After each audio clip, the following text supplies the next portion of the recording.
A deal on Dickens, who could resist? A stack of Austen, warmly kissed. Golden Age crime tales twist and turn, every page a treasure to learn. Books keep coming home with me, piles so tall they're all I see. Turn a page and sail the sea, reading always feels so free. Hi, my name is Talia. Welcome to Talia Nerds Out. Just want to get a quick book review video in. Doing my book review slightly out of order because I didn't feel like reviewing the other book yet that was next up to queue. So instead, I decided to go with reviewing Morality Play. Let's try that again. So instead, I decided to go with reviewing Morality Play. And this is by Barry Unsworth. So this was an interesting book. I first heard of it through the channel Tristan Reads the Classics, I believe is the name of his channel. And it had particularly interested me because he brought it up on several occasions as being a very interesting device for a murder mystery, which it is. It deals with a group of entertainers, players, morality, and they put on morality plays. They're called players because they're the people who they'll go around performing whatever plays they are, morality plays. They'll do entertainments of various different types. And you start off by meeting a character who is essentially a disgraced priest. I think that's good enough to describe him at the start. He's a disgraced priest, and you go into the story of not only these particular players, so you end up really getting a view of what it would be like to be a peasant during that time period. But you also get a little bit of a look into what was required to be a player. And also, you end up getting a murder mystery. I did enjoy the idea behind it and the setup. It was an interesting setup where they go into the town, a murder has been committed, and because their morality play is not drawing the way they hoped it would, and they need the funds to be able to go to their next place where they're expected to do an entertainment, they need to draw in more of a crowd. So they get the idea to do a morality play on the murder that had just occurred. And then by the end, to solve the murder. Now I say solve in parentheses simply because they figured they could just basically kind of come up with an ending if they didn't figure it out on their own. They weren't necessarily planning to be detectives. They just wanted to have a good entertainment that would be satisfying enough. So it is an interesting backdrop and an interesting mechanism for your murder mystery. That being said, I don't know that I would read it again anytime soon. I might even unhaul it. I might just send it on its way elsewhere.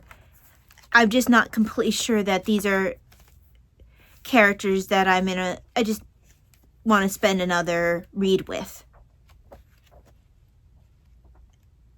I do think that it reflects well the views of certain people of the time of the clergy, where there was a dark view, particularly of among those who were poor and not among the pious. There was a darker view of the clergy, especially of those who might be higher up. So like your richer abbots who were not living according to any discernible vow of poverty, or some of the bishops who lived more like noblemen than like men of God, or something like that. So you do see some of the cynicism that would come because of these men not living according to the call they had taken up, which of course wasn't helped by the fact that you had so many second sons or however many sons down the line entering into the church, because that was seen as another form of advancement. So you'd have men who would enter in not for the love of it, but because it was seen as another way to move on in the world. So that cultural aspect is reflected in the feel of this book as well. But I don't feel like it is in a way that is inaccurate to the era. It feels like it makes sense based off of how someone of the era might have viewed certain people. The judicial system also gets its own harsh treatment, as does the nobility. Honestly, everybody here gets pretty equally treated with a level of cynicism. It's an interesting novel. It's one that does manage to feel like it is historically accurate. I don't know what the author's background is, or if he just managed to capture that kind of feel, regardless as to whether or not he had any historical background himself.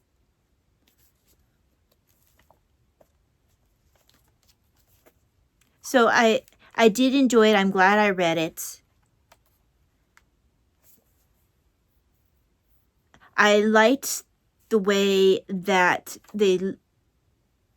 you got to look into the workings of the morality play as well as the culture itself. So there is a formula for the morality plays.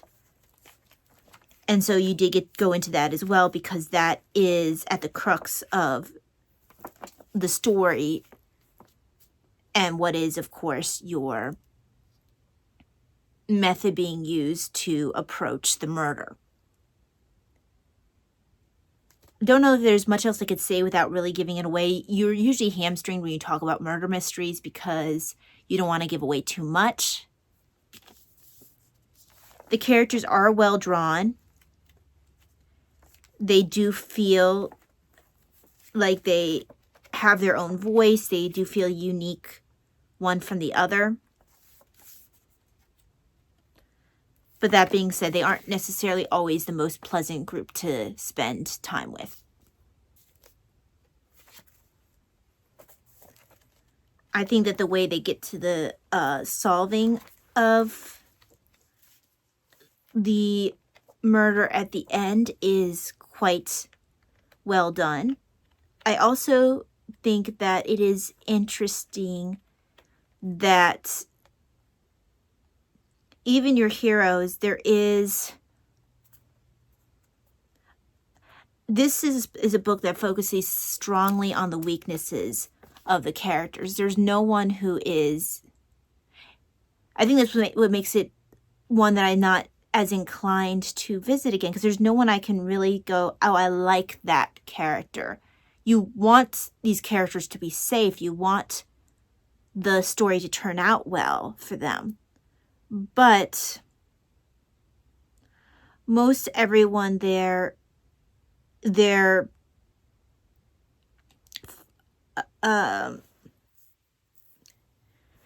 faults and their weaknesses are what are emphasized about those characters. There's no one that feels like a hero in this book. They are definitely not the villains, and they are fulfilling the heroic role insofar as they are your protagonists. They are the ones who are, in essence, your detectives, but they're not heroic characters. So if that's the kind of story that you are looking for, if you're looking for more of a heroic character, one that you can kind of like, it might not be the story for you. But I do think that a one-time read-through is well worth it, simply because it's interesting to see how the author uses the device of the morality play to explore this murder, to explore the culture, the different parts of life, that the Plowsman would talk about, that those who work, those who fight, those who work, those who pray, those who fight. I feel like I'm missing one. But they're the different levels that no one crossed into each other's sphere. This covers those different aspects of medieval life and does give, I think, a pretty good idea of, you can either argue a cynic's or a realist's view, and I would let you decide that for yourself, if it's a cynic's or a realist's view of these particular areas of life.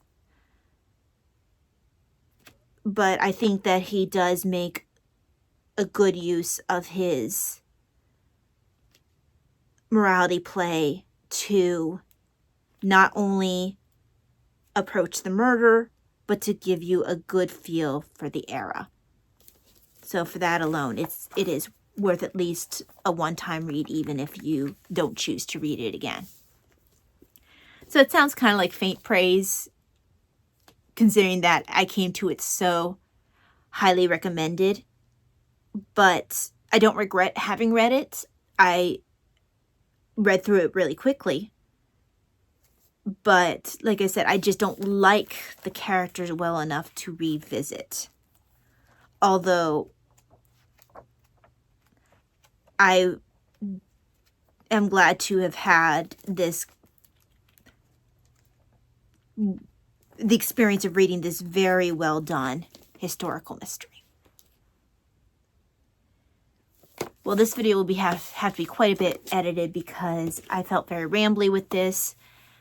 Thank you very much for joining me today. I hope that you have a wonderful day, and I will see you again for the next video. God bless. Bye. Books keep coming home with me. Piles so tall, they're all I see. Turn a page and sail the sea. Reading always feels so free.